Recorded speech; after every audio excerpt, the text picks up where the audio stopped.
Assalamualaikum warahmatullahi wabarakatuh. Alhamdulillah wassalatu wassalamu ala Rasulillah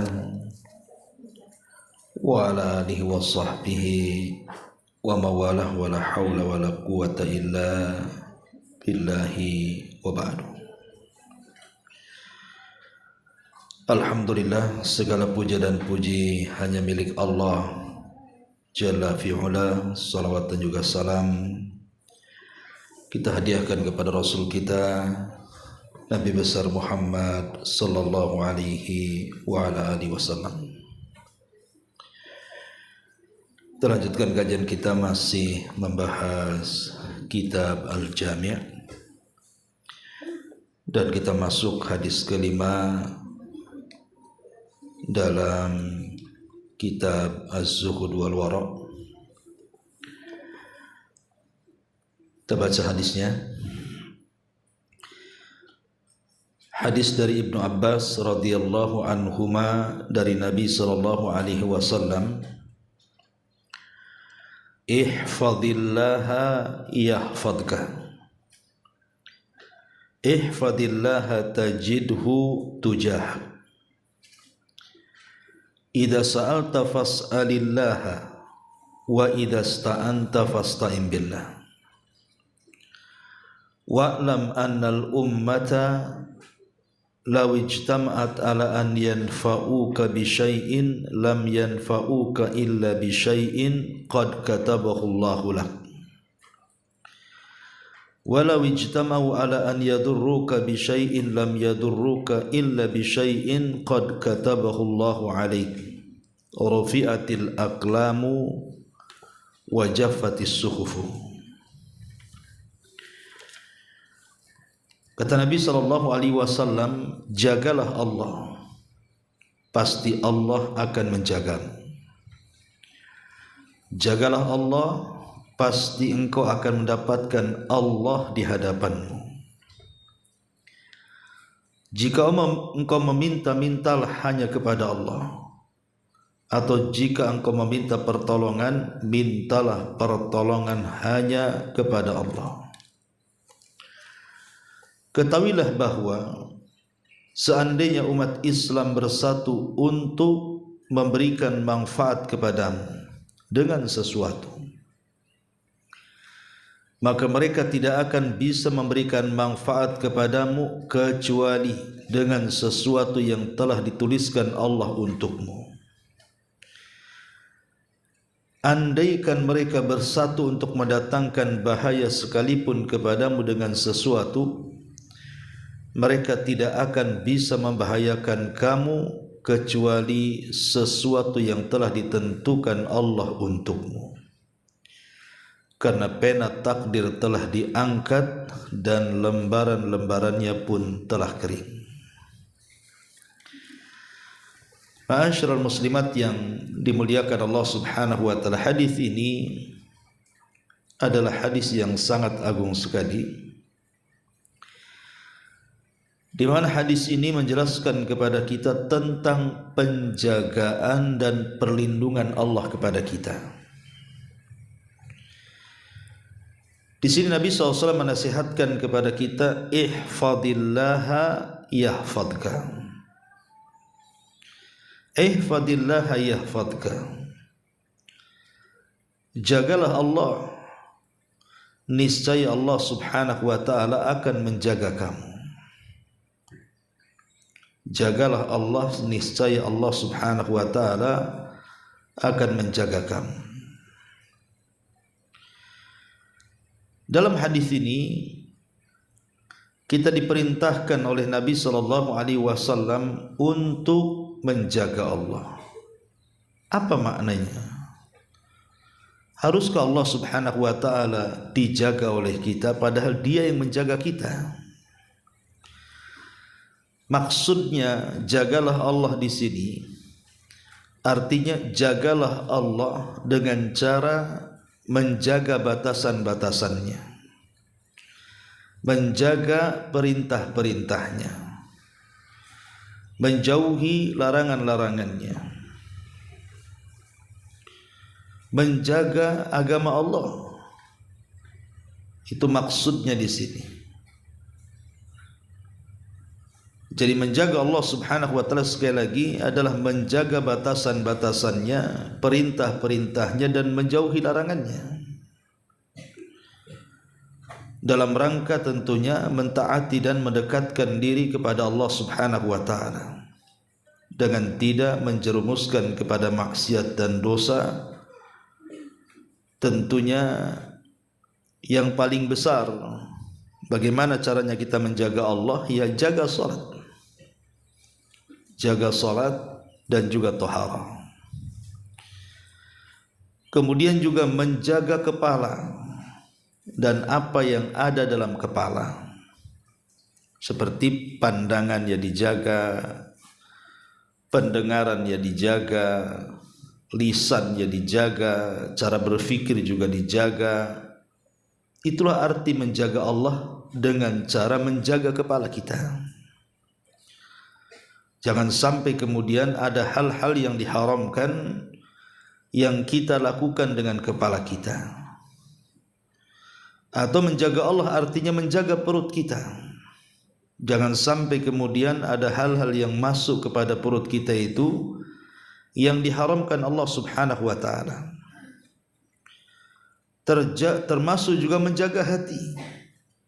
Menjaga hati, jangan sampai hati kita berpaling kepada maksiat kepada Allah Azza wa Jalla. Itulah makna daripada ihfadillah.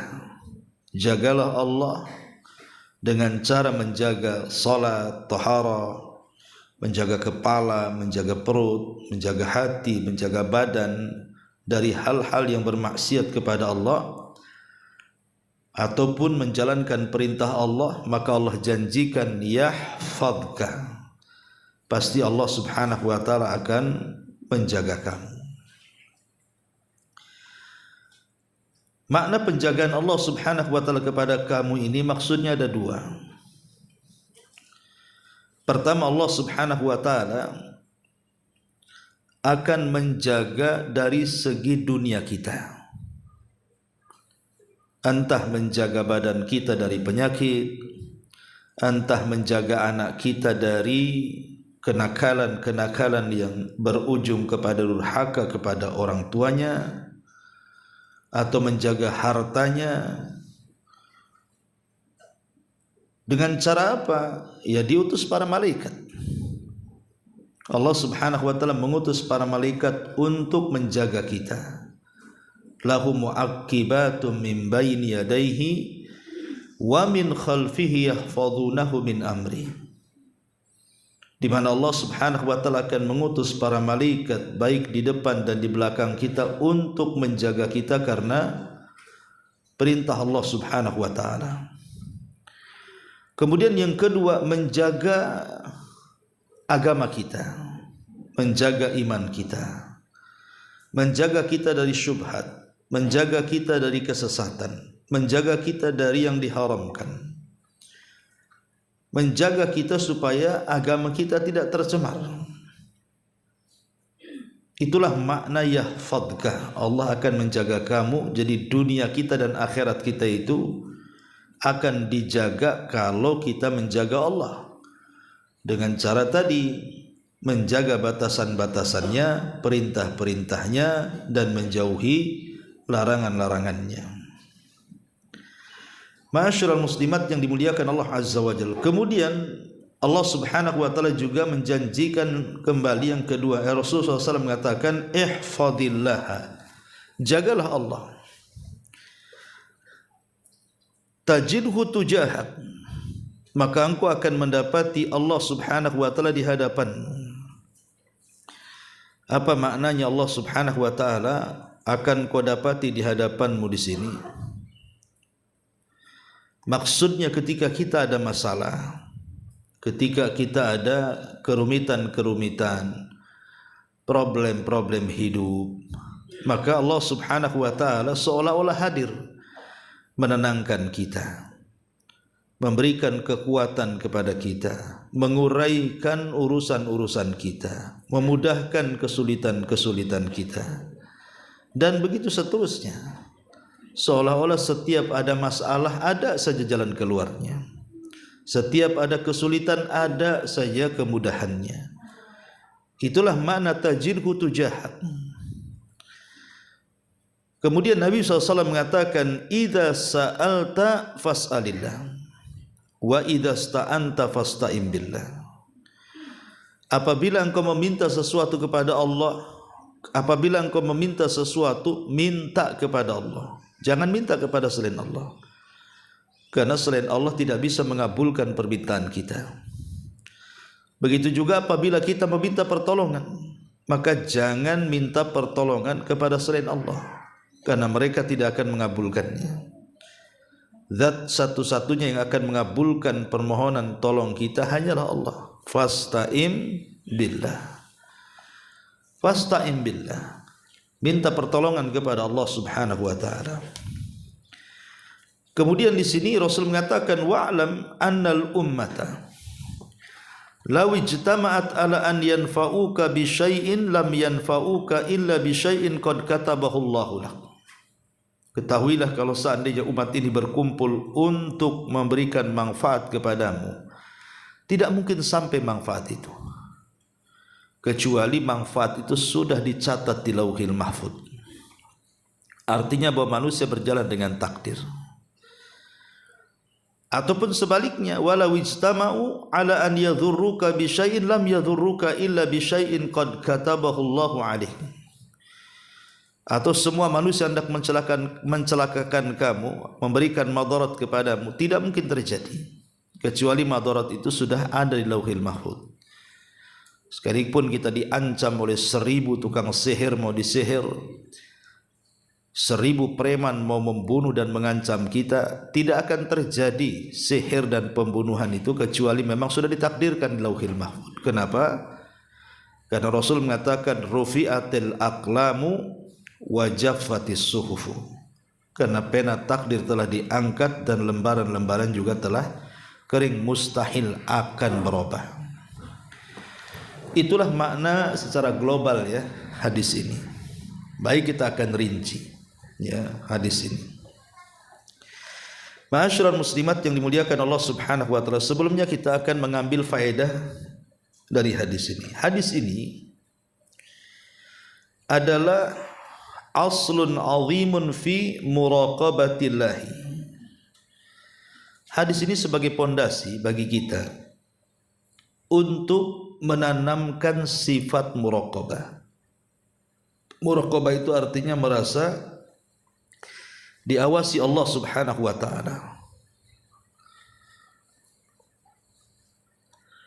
Kemudian yang kedua, hadis ini juga menjelaskan kepada kita tentang bagaimana penjagaan Allah kepada orang-orang yang menjaga batasan-batasannya, perintah-perintahnya, dan menjauhi larangan-larangannya. Dan hadis ini juga menunjukkan tentang pentingnya tauhid, bahwa kita kalau meminta sesuatu jangan minta kepada selain Allah. Meminta pertolongan juga sama, jangan minta pertolongan kepada selain Allah, minta kepada Allah. Itu bentuk tauhid. Kemudian juga hadis ini menjelaskan bahwa barang siapa yang menjaga perintah-perintah Allah, maka Allah akan jaga bukan hanya dunia kita, akhirat kita. Dunia kita seperti tadi, Allah akan jaga badan kita, anak kita, harta kita, keluarga kita, gitu kan. Kalau akhirat sudah jelas, Allah akan jaga kita dari fitnah kubur, dari sengsaranya padang mahsyar, dari kobaran api neraka. Allah akan jaga semuanya. Termasuk juga hadis ini menjelaskan tentang wajibnya redha dengan qada dan qadar. Wajib redha dengan takdir yang sudah ditulis. Karena Nabi mengatakan rufi'atil aqlam wa jaffatis suhuf, di mana pena-pena takdir sudah diangkat dan lembaran-lembaran sudah kering. Jadi mau tidak mau kita wajib menerima takdir Allah. Kita tidak boleh menolak takdir Allah. Kalau seandainya Allah sakit hari ini, ya ini sudah takdirnya. Kalau kita susah hari ini mau diapakan lagi, sudah takdir. Kalau kita susah ekonomi, ya memang sudah takdirnya. Supaya kita tidak terlalu sedih. Kalau kita betul-betul taslim ataupun menerima takdir Allah Subhanahu wa taala. Kemudian juga bahwa di antara keimanan takdir adalah bahwa apapun yang menimpa manusia itu semua sudah dicatat. Apapun yang menimpa manusia itu sudah dicatat, baik yang senang ataupun yang tidak senang. Kemudian juga di antara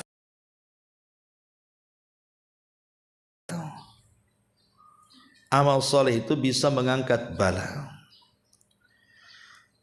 Dan juga hadis ini menjelaskan bahwa orang yang melalaikan Allah Subhanahu wa taala, melalaikan dari batasan-batasannya, perintah-perintahnya, tidak mau mengindahkan larangan-larangannya, maka Allah pun tidak akan menjaganya. Allah tidak mungkin melindunginya. Kemudian juga hadis ini menjelaskan kepada kita bahwa kita harus senantiasa mengharap akan keagungan Allah, kekuatan Allah, kebesaran Allah, kekayaan Allah. Sehingga kalau kita minta pertolongan, entah dizolimi orang, entah disakiti orang, entah digibahi orang, entah dihasadi orang, entah disihir orang, minta pertolongan kepada Allah, agar Allah lah yang mengalahkan musuh-musuh kita. Karena kita tahu bahwa la haula wa la quwata illa billah. Tidak ada daya dan kekuatan kecuali hanya milik Allah Subhanahu wa taala. Itulah makna tawakal artinya. Kita menyandarkan diri kepada Allah. Ihfadillaha yahfadka. Ihfadillaha tajidhu tujahak.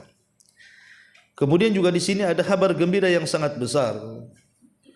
Apabila manusia sedang mengalami kesulitan, maka tunggulah akan datang kemudahan.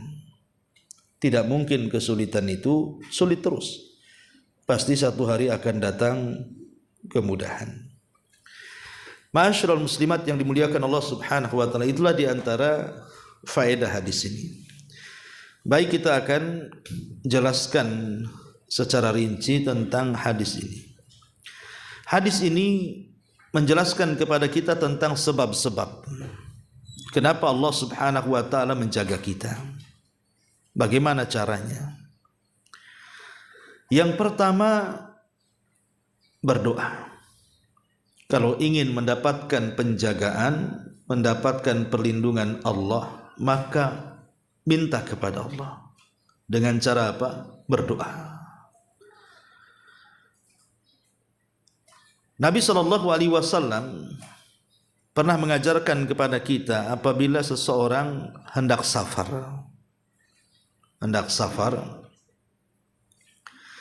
Apa kata Nabi SAW? Astaudiullah dinaka wa amanataka wa khawatima a'malika. Aku titipkan engkau kepada Allah. Semoga agamamu dijaga, amanahmu dijaga, dan akhir semua aktivitasmu dijaga.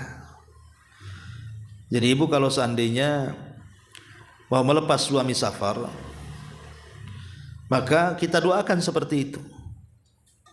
Aku titipkan engkau kepada Allah, semoga agamamu kuat, tahan supaya tidak terkena syahwat dan syubhat ketika safar, ya. Kemudian minta kepada Allah agar dijaga juga amanahnya sehingga dia pulang kembali dengan selamat. Kemudian juga dijaga akhir dari aktivitasnya, jangan ada gangguan di jalan. Itulah salah satu bentuk kita meminta penjagaan kepada Allah. Jadi berdoa kepada Allah supaya kita dijaga, keluarga kita dijaga, dan anak-anak kita dijaga. Ini yang pertama. Kalau ingin mendapatkan penjagaan Allah, minta dengan cara berdoa. Yang kedua, al-muhafadzatu 'alal adhkar. Jaga zikir. Tentu zikir-zikir yang warid Bu ya, dari Quran, dari sunnah, seperti zikir pagi, zikir petang, zikir habis sebelum tidur, setelah tidur, zikir selepas sholat ya. Jadi jaga dengan zikir itu. Maka kalau kita menjaga zikir, senantiasa mengingat kepada Allah Subhanahu wa taala, maka Allah akan jaga kita dari gangguan setan, dari gangguan orang hasad, dari gangguan orang jahat kan itu. Karena siapapun yang mengingat Allah, pasti Allah akan ingat kita. Fadhkuruni adzkurkum. Ingat aku, kata Allah, aku ingat kalian. Kalau kita senantiasa mengingat Allah, maka Allah akan ingat kita dengan cara memberikan penjagaan kepada kita. Maka banyak-banyaklah berzikir. Apalagi zikir-zikir tertentu seperti umpamanya Nabi SAW mengajarkan kalau ibu melewati tempat-tempat yang menakutkan, atau ibu mau pindah rumah, rupanya rumah itu udah lama nggak ditempati, otomatis kan banyak setannya, banyak jinnya gitu kan. Kan Rasul mengajarkan zikir di situ. Bismillahi la yadhurruhu ma asmihi syai'un fil ardi wala fis sama wa huwa samiul alim. Berzikir, baca 3 kali ya, supaya yang menakutkan itu bisa hilang. Seperti juga Rasul mengatakan a'udzu bikalimatillahi tammati min syarri ma khalaq. Nah, gitu Bu ya. Kalau ibu umpamanya mau ke pantai, mau ke Barelang, bawa keluarga mau berenang, ya kan, takut kalau seandainya ada setan jahil dorong ibu, tak bisa berenang pula, tenggelam, hilang pula jasadnya. Jadi baca a'udzu bikalimatillahi tammati min syarri ma khalaq. Ya, jangan lupakan zikir ini walaupun hanya berenang di pantai, kan namanya keburukan kita tidak tahu. Entah digulung ombak, entah apa kan itu, keburukan itu sewaktu-waktu bisa datang. Makanya Nabi mengajarkan zikir-zikir tertentu supaya Allah menjaga kita. Maka perkara yang kedua, kalau ingin dijaga Allah, jaga zikir. Ini yang kedua. Kemudian yang ketiga, supaya kita mendapatkan penjagaan Allah Subhanahu wa taala, adalah kita meminta kepada Allah Subhanahu wa taala agar kita bisa terhindar dari perkara syubhat dan syahwat. Perkara syubhat tidak bisa dihilangkan kecuali dengan ilmu. Perkara syubhat itu tidak bisa dihilangkan kecuali dengan ilmu. Maka dengan belajar menuntut ilmu itu salah satu memancing penjagaan Allah dari setiap syubhat. Karena syubhat itu akan menghancurkan agama. Syubhat itu maksudnya kerancauan dalam pemahaman. Karena apalagi di zaman sekarang kan Bu, namanya ajaran-ajaran sesat itu macam-macam. Ya, mulai dari orang yang tidak sholat, kemudian juga tapi mengaku itu ajarannya seperti itu. Liberalnya yang mengatakan semua agama sama kan itu ya. Belum lagi yang isi ajarannya itu penuh dengan kesyirikan, menyembah kuburan dan begitu seterusnya. Kan banyak ajaran-ajaran menyimpang itu. Atau mengaduk-aduk paham gitu. Lah itu kan semua syubhat Bu. Syubhat ini tidak bisa dihilangkan kecuali dengan pengetahuan. Kalau ibu sudah punya ilmu, ibu bisa membedakan, oh ini enggak benar ini. Itu enggak benar itu. Oh yang ini yang benar nih. Nah, itu karena ilmu. Kalau orang tidak punya ilmu tidak bisa membedakan mana hak mana batil. Makanya penting belajar itu supaya kita terhindar dari syubhat. Ya. Ataupun kita menghindar dari perkara-perkara syahwat. Lah syahwat ini dengan cara menekan hawa nafsu, dengan cara memperbanyak ibadah. Karena hawa nafsu itu bisa ditekan dengan banyaknya ibadah. Seperti puasa umpamanya kan, itu kan bisa menekan banyak hawa nafsu. Karena sumber hawa nafsu itu bisa dari perut. Dengan apa? Fudulut ta'am, banyaknya makan. Ya. Atau boleh jadi bisa dari lisan, fudulul kalam, banyak ngomong ngoceh sana sini. akhirnya gibain orang. Atau fudul an-nadhar, jelalatan matanya, ya, sana sini nengok sana sini, maunya ke mall aja, ya. Ataupun fudul al-mukhalatah, banyaknya main dengan kawan-kawan, pergi sana pergi situ, kumpul sana, arisan sini arisan sana, rujakan sini rujakan sana, kan, ya, pokoknya itulah syahwat itu, ya, kuliner sana kuliner sini, sampai warung orang nggak tahu dia tahu, ya. Jadi lah ini tidak bisa ditekan kecuali dengan ibadah. Ya salah satunya puasa. Ya puasa kan bisa lah nekan hawa nafsu seperti itu. Karena nggak mungkin puasa kuliner kan, Bu. Puasa apa itu kalau kuliner itu? Nggak mungkin puasa itu banyak ngomong. Banyak ngomong nggak puasa, karena kalau banyak ngomong haus tuh. Ya orang puasa nggak mungkin juga banyak begaul, jalan siang-siang, ya panas nanti haus kan, Bu, ya. Nggak mungkin juga matanya jelalatan kalau orang puasa itu. Orang puasa itu bawanya lemas di rumah, ngase, ngadem, ingin cepat maghrib. Biasa kan, Bu, ya. Jadinya bisalah ditekan tuh hawa nafsu tuh. Nah, makanya kalau syubhat ditekan dengan pengetahuan, dengan ilmu, kalau syahwat itu ditekan dengan ibadah. Itulah diantara sebab bagaimana cara supaya Allah Subhanahu wa taala mengundang kita, mengundang penjagaan kepada kita, ya, dengan cara menjaga kita dari syahwat dan juga dari syubhat, ya. Ataupun kita meminta kepada Allah Subhanahu wa taala supaya bukan hanya dijaga oleh Allah saat masih sehat, minta juga kepada Allah Subhanahu wa taala agar supaya kita ini terhindar dari su'ul khotimah, dijaga oleh Allah saat kematian. Ya dengan cara apa? Supaya kita ini meninggal dan dijaga oleh Allah tidak su'ul khotimah dengan cara istiqomah.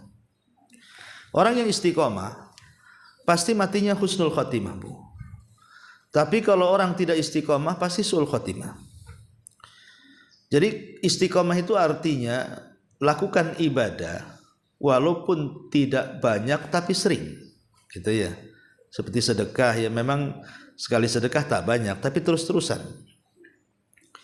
Ibadah sunnah, gitu ya, dia tetap memilih, tidak usahlah memborong semua sholat sunnah, saya mau pertahankan sholat malamnya saja selain rawatib, gitu ya, atau duhanya saja, supaya tidak futur. Lah istiqomah inilah, apapun kalau istiqomah walaupun sedikit tapi terus-terusan, biasanya ini membawa kepada husnul khotimah dia. Lah ini juga diantara perkara-perkara supaya kita mendapatkan penjagaan Allah Subhanahu wa taala. Adapun bentuk penjagaan Allah Subhanahu wa taala kepada kita, tadi sudah dijelaskan sekilas bagaimana Allah menjaga kita. Ada dua perkara kan, baik dunia kita ataupun akhirat kita. Adapun dunia kita, bentuk penjagaan Allah Subhanahu wa taala kepada kita, perkara-perkara syubhat dan syahwat tadi. Jadi kalau kita sudah punya pengetahuan, sudah mulai banyak ibadah, nanti datang tuh penjagaan Allah kepada kita sehingga kita diselamatkan dari sesat, dari kufur, dari syirik, kan gitu ya. Atau terselamatkan dari maksiat, tidak zina, tidak ghibah, tidak dusta. Itulah bentuk penjagaannya. Mau ngomong dusta tak jadi, mau ghibah tak mau zina enggan, dan begitu seterusnya.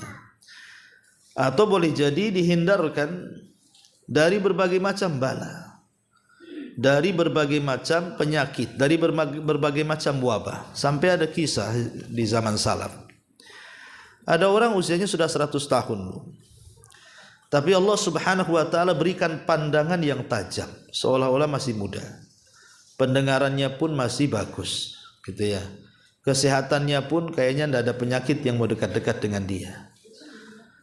Jadi ketika rahasianya ditanya, apa sih rahasianya? Kenapa pandanganmu masih tajam gitu, padahal sudah 100 tahun usianya, pendengarannya pun masih bagus, jalannya pun walaupun sudah tua ya masih nampak tidak banyak penyakit gitu. Maka kakek ini menjelaskan bahwa rahasia dia karena sewaktu muda dia menjaga Al-Quran. Jadi tiap hari itu tidak lepas daripada membaca Quran. Sebab itulah akhirnya ketika dia menjaga seumur hidupnya membaca Quran, maka Allah panjangkan usianya dan Allah jaga kesehatannya. Begitulah Allah Subhanahu wa taala, in tansurullaha yansurkum. Kalau kita menolong agama Allah, Allah akan tolong kita. Allah akan jaga kita. Ya, itu bentuk penjagaan. Dijaga akalnya supaya tidak pikun. Ya, tidak nyanyok. Ya, dijaga juga kekuatannya supaya tidak mudah lemah dengan berbagai macam penyakit. Masyarul muslimat yang dimuliakan Allah Subhanahu wa taala. Termasuk juga penjagaan Allah itu ya penjagaan kepada anak-anak dan harta. Ya, di mana anak-anak kita itu baik-baik, soleh-soleh, solehah-solehah, nurut sama orang tuanya, tidak buat sedih orang tuanya, menyenangkan, membanggakan orang tua. Ini semua penjagaan Allah. Atau mungkin dijaga hartanya. Ya, usahanya itu stabil, tidak pernah bangkrut ataupun mungkin meningkat gitu ya. Dan tidak ada pernah kecolongan, kecurian, kerampokan, kena tipu dan begitu seterusnya. Itu bentuk penjagaan Allah kepada kita tuh. Ya. Ataupun bentuk penjagaan Allah itu kita dihindarkan dari gangguan-gangguan jin yang jahat, ya, ataupun manusia-manusia yang jahat. Entah orang yang nyihir kita gitu, entah orang yang hasad kita, atau jin-jin yang jahat hendak menjerumuskan kita ke dalam neraka, maka Allah akan jaga itu. Lah itu bentuk penjagaan Allah Subhanahu wa taala kepada kita itu. Maka akan terhindar dari jin-jin yang jahat ataupun manusia-manusia yang jahat. Ya. Masyarul muslimat yang dimuliakan Allah Subhanahu wa taala. Kalau kita melihat beberapa kisah orang-orang yang dijaga oleh Allah Subhanahu wa taala. Dahulu di zaman tabi'in kalau tidak salah ya. Di zaman tabi'in itu ada seorang laki-laki namanya Abu Muslim Al-Khawlani. Abu Muslim Al-Khawlani itu orang soleh di zaman para tabi'in. Jadi orang soleh ini tinggal di Yaman. Abu Muslim Al-Khawlani dengan Al-Aswad Al-Ansi. Al-Aswad Al-Ansi itu orang yang ngaku nabi padahal dia palsu. Karena di zaman itu, di zaman para sahabat, di zaman Abu Bakar, itu kan banyak nabi palsu. Seperti munculnya Musailamah Al-Kadzdzab, walaupun kemudian diperangi oleh Abu Bakar di Yamamah. Lah di Yaman sendiri ada nabi namanya Al-Aswad Al-Ansi, nabi palsu. Jadi dia menangkap Abu Muslim Al-Khawlani ini, disuruh mengakui kenabiannya, tapi dia mengatakan tidak, nabiku hanya Muhammad, engkau itu nabi palsu, aku tidak mau bersahadat kepadamu. Jadi marah Abu Al-Aswad Al-Ansi ini kepada Abu Muslim Al-Khawlani, maka dia memerintahkan kemudian pengikutnya untuk mengumpulkan kayu bakar. Setelah dikumpulkan kayu bakar itu dibakar sampai besar sekali. Akhirnya Abu Muslim Al-Khawlani karena sudah diikat di tumpukan kayu, dia terkepumar dengan